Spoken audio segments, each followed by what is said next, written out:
Hello student, I am Satish Tyagi to teach the class 12th. My subject is physics. बच्चों, मैं आपको physics पढ़ा रहा हूँ। मैं शुरू से ही आपको वीडियो यूट्यूब पर दे रहा हूँ। जिन बच्चों को ये वीडियो नहीं मिली हैं वो मेरे जो है सतीश त्यागी फिजिक्स क्लासेस के नाम से आप देख सकते हैं। बच्चों, अब मैं सरल परिपथ वाले चैप्टर पर चल रहा हूँ, जिसमें मैंने आपको किरचॉफ्स के दोनों नियम समझा दिए हैं। अब मैं उन पर आधारित एक न्यूमेरिकल आपको समझा रहा हूँ। न्यूमेरिकल आपके बोर्ड पर लिखा हुआ है, जिसे आप देख लेंगे। 8 ओम प्रतिरोध के सिरों पर विभवांतर ज्ञात करो। तो बच्चों, ये परिपथ बना हुआ है। इस परिपथ में एक सेल ये लगी हुई है, दूसरी सेल ये लगी हुई है। ये 2 ओम, ये 6 ओम, ये 1 ओम, ये 8 ओम, ये 4 ओम। हमें इसके सिरों पर विभवांतर ज्ञात करना है। तो बच्चों, सबसे पहले हम पीछे पढ़ चुके हैं या हमें जानकारी है कि सेल के धन सिरे से ही धारा निकलती है। तो हमने मान लिया ये पहली सेल है, इस सेल का से निकलने वाली धारा यानी कि धन सिरे से निकलने वाली धारा ये I1 है, सेल के धन सिरे से। अब इधर ये दूसरी सेल है, इसके सेल से इसके धन सिरे से निकलने वाली धारा मान लिया I2 है। तो ये 2 सेल हो गई, इनसे चलने वाली धारा ये होगी संधि। एक धारा इधर से आ रही है इस पॉइंट पर, एक धारा इधर से आ रही है, तो संधि हो गई। तो संधि हो गई, इस पर धारा नियम लगा दिया, यानी कि किरचॉफ्स का पहला नियम, संधि पर आने वाली धाराओं का योग। तो इस पॉइंट पर आने वाली धारा इधर से I1, इधर से I2, आने वाली धाराओं का योग जाने वाली धाराओं के योग के बराबर होता है। तो धारा इधर को चल रही है, तो इधर को चलिए, तो आने वाली धारा इधर I1, इधर I2, तो इधर धारा जाएगी हमारी I1 प्लस I2। इसमें बच्चों मैंने किरचॉफ्स का पहला नियम लगाया है। इस पॉइंट पर आने वाली धारा इधर I1, इधर से I2, और ये दोनों धारा चली गई इधर को, ये I1 प्लस I2। अब बच्चों, अब इधर देखते हैं, तो इधर जो होगा यहाँ पर भी धारा यही होगी I1 प्लस I2। अब इस साइड में धारा कौन सी जाएगी? जो धारा इधर आ रही है वही धारा, यानी कि यहाँ होगी हमारी I1 प्लस I2, और यहाँ धारा होगी हमारी I1। ऊपर को I1 चली गई और नीचे को I2 चली गई। इसमें भी ये भी एक संधि है, आने वाली धारा I1 प्लस I2, I1 ऊपर को चली गई, I2 नीचे को चली गई। इस प्रकार से हमने जहाँ जहाँ ज़रूरत थी धारा की वहाँ हमने इसमें लिख लिया है। अब तक तो हमने किरचॉफ्स का प्रथम नियम लगाया। अब हम किरचॉफ्स का द्वितीय नियम लगाते हैं। द्वितीय नियम है क्या? किसी भी लूप या बंद पास में बहने वाली धारा और उसके संगत प्रतिरोध के गुणनफल का बीजगणितीय योग उसमें विद्युत वाहक बलों के बीजगणितीय योग के बराबर होता है। तो उस नियम का पालन करते हुए अब मैं बंद पास लेता हूँ। देखो, बंद पास मैंने लिख लिया, लिखता हूँ A B C D E, ये F A। फिर समझ लो, यहाँ से ऐसे चला A से A B C फिर D E F A, यानी कि यहाँ से चला यहीं आ गया। तो जरा इतने में किरचॉफ्स का दूसरा नियम लगा रहा हूँ। यहाँ से ऐसे चल रहा हूँ, ध्यान से देखना है, ऐसे चल रहे हैं हम, A से B, फिर B से C, C से फिर D, D से फिर E, E से फिर F, F से फिर A। तो इस डायरेक्शन में अब यहाँ से ऐसे चले, यहाँ से धारा तो है, यहाँ प्रतिरोध नहीं है, यहाँ पर है। तो ऐसे चले, यहाँ धारा की दिशा ऐसे अपोजिट हो गई। देखो चल ऐसे रहे, धारा ऐसे है भाई, धारा ऐसे चल रही है और हम ऐसे चल रहे हैं, हम ऐसे चल रहे हैं, धारा ऐसे चल रही है, अपोजिट हो गए। तो अपोजिट हो गए तो यहाँ माइनस लगाएंगे, तो क्या लगाएंगे यहाँ माइनस के I2 गुणा 4, मतलब धारा और प्रतिरोध का गुणनफल। ठीक है, अब यहाँ से फिर आगे चलते हैं, इसमें तो धारा, फिर यहाँ माइनस के क्या आएगा I2 गुणा 1 ये, फिर यहाँ से यहाँ तक आ गए। फिर यहाँ तीर की दिशा में हम चलने लगे, तो तीर की दिशा में धारा भी इधर चल रही है और हम भी ऐसे चल रहे हैं, तो इसलिए ये प्लस क्या आएगा I1 गुणा 6 भाई, धारा और उसके संगत प्रतिरोध का गुणा। फिर यहाँ से फिर ऐसे चल रहे हैं, तो यहाँ से ऐसे चल रहे हैं, तो धारा भी ऐसे चल रही है, तो इसलिए प्लस क्या आएगा यहाँ I1 गुणा 2, तो ये प्रतिरोधों का था। अब इक्वल टू, अब देख लेते हैं इक्वल टू। अब यहाँ से देखो ये धारा की दिशा, यहाँ चल भी ऐसे रहे, तो यहाँ चल ऐसे रहे, तो ये प्लस के 4, ये तो प्लस के 4 हो गए, ऐसे चले। यहाँ प्लस से माइनस की ओर, यहाँ माइनस से प्लस की ओर, तो ये यहाँ प्लस से माइनस की ओर, तो ये माइनस के हो गए -6, क्योंकि यहाँ दिशा के धारा के विपरीत चल रहे हैं। अब इसे सरल कर देते हैं, माइनस के कितने हो गए 4I2 माइनस के I2 और यहाँ प्लस के 6I1 प्लस के 6 प्लस के 2I1 बराबर -2, 4 में से 6 गए 2, या 4 और 1 5 माइनस के 5I2, 6 और 2 8 प्लस के 8I1 बराबर -2, ये पहली समीकरण।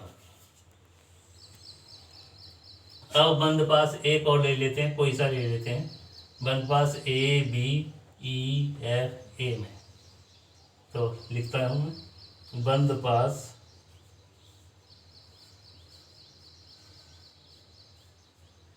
ABEFA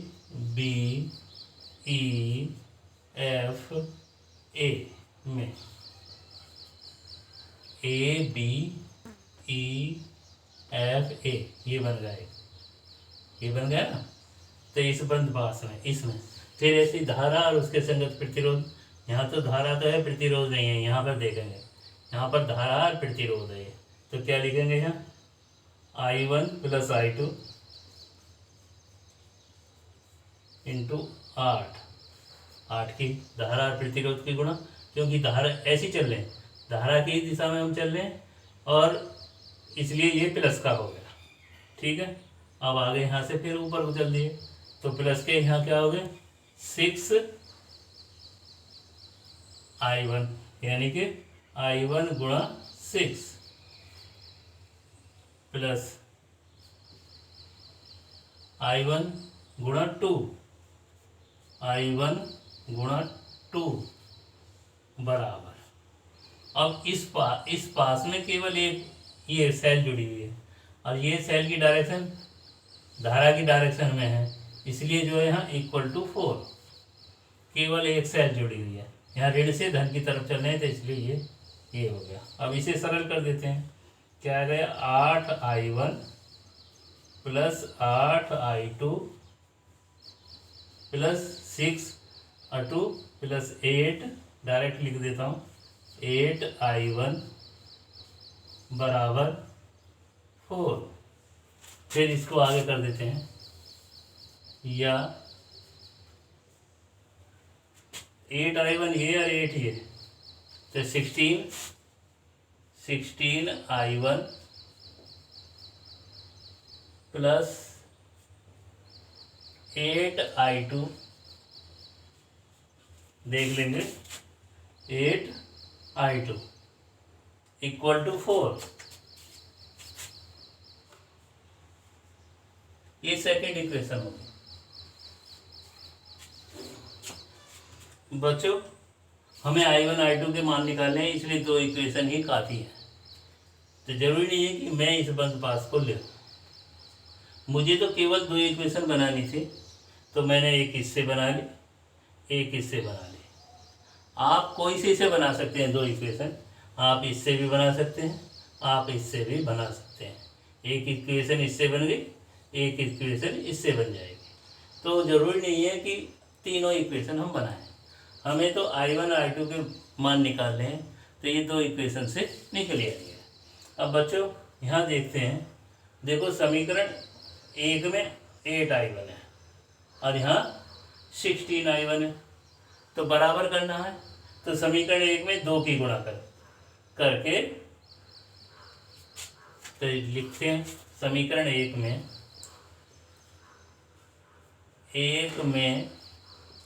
2 की गुणा करके समीकरण 2 को घटाने पर, समीकरण 2 को घटाने पर तो 1 में 2 की गुणा, तो ये माइनस के क्या आएगा, 5 में 2 की गुणा करी 20, माइनस से 5 में 2 की गुणा करी तो 10, तो यानी कि माइनस के 10 I2, और यहाँ 8 में 2 की गुणा करी, कितना हो गया, प्लस के 16 I1 बराबर, दोनों तरफ गुणा करनी है -4। अब इसके नीचे ये समीकरण 2 लिखनी है, मैंने इस समीकरण 1 में 2 की गुणा कर दी है, गुणा करके ये आ गया। I1 के नीचे I1 वाला लिखना है और I2 के नीचे I2 वाला लिखना है। तो 16I1 चिन्ह सहित लिखना है, प्लस के 16I1 और यहाँ प्लस के हैं ये 8I2 इक्वल टू यहाँ 4। ठीक है, अब घटाने पे है तो ये माइनस का होगा चिन्ह, ये प्लस, ये भी माइनस का होगा और ये भी माइनस का होगा, तो ये कट गए। ये कितना हो गया, ये भी माइनस के 10 और ये माइनस के 8, 10 और 8 माइनस के 18I2 इक्वल टू माइनस के 4 ये और माइनस के 4 ये, माइनस के 8, इस माइनस से ये माइनस कट गया। I2 इक्वल टू 8/18, 2 से काट दिया, 2 चौक 8 और 2 9 18, यानी कि 4/9 एम्पियर। I2 इतना होगा। अब I2 का मान समीकरण 2 में रखने पर, I2 का मान समीकरण 2 में रखने पर, तो 2 में रखने पर क्या आएगा, समीकरण 2 ये है मेरी, 16I1 प्लस 8 मल्टीप्लाई I2 कितना 4/9, I2 तो 4/9 है, ठीक है, इक्वल टू 4। ठीक है, ये I1 है 16I1 इक्वल टू 4 माइनस 8 चौक 32, 32/9, इसके बटे 1 ले लिया, एलसीएम आ गया हमारा 9 होगा ना, 9 4 जा 36 माइनस 32 इक्वल टू 4/9, यानी कि I1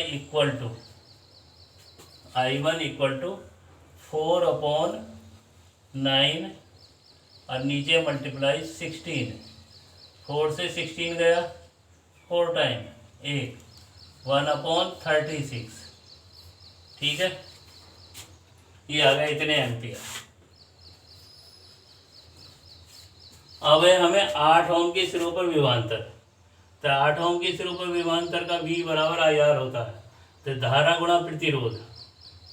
तो यहाँ लिख देता हूँ मैं 8 ओम में धारा, 8 ओम में धारा बराबर I1 प्लस I2। तो I1 प्लस I2 कितना है? I1 कितना है मेरा? I1 है 1/36 और I2 कितना है? 4/9। सरल करके कितना आ गया? 36। तो एलसीएम होगा, एलसीएम कितना हो गया? 36। यहाँ 1 प्लस 9 4 जा 36 और 4 4 जा 16, यानी कि 17/36 एम्पियर। अब 8 ओम के सिरों पर विभवांतर, 8 ओम के सिरों पर विभवांतर, सिरों पर विभवांतर क्या आएगा? V बराबर I1 प्लस I2 और इंटू R की जगह 8, ठीक है, बराबर क्या आएगा यहाँ? 17/36 मल्टीप्लाई 8, 4 से 4 2 जा 8 और 4 9 जा 36, 17 दूनी 34, 34/9 डिवाइड कर दिया, 9 तिया कितना होगा? 27। तो 3 आ गया।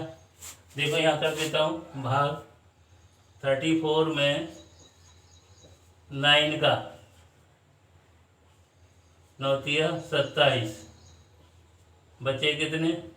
7, दशमलव लगा लिया 0, 9 सत्ते 63, 63, फिर 7, यही आता रहेगा।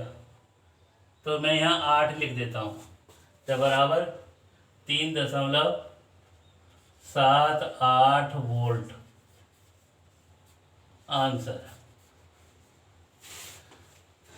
बच्चों, मैं समझता हूँ कि ये क्वेश्चन आपके समझ में आ गया होगा। इस प्रकार से आपको शेष क्वेश्चन करने हैं। धन्यवाद। आज का शिक्षण समाप्त।